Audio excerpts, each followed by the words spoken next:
Nang dahil sa sakuna, marami sa ating mga kapatid ang nawalan ng tahanan, kabuhayan at kahit mga mahal sa buhay.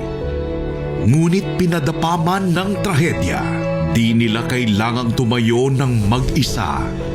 Ngayong linggo, simula 6:45 p.m., sanib puwersang ihahatid ng TV5, RPTV, One News, One PH at True Network. Ang tulong, mga kapatid, Bayanihan Drive. Walang maliit na ambag, walang simpleng kabutihan. Ang bawat halaga ay mahalaga. Sandigan natin ang bawat isa. Buhayin natin ang pag-asa. Kapit-bisig sa pagtulong. Tulong, mga kapatid, Bayanihan Drive.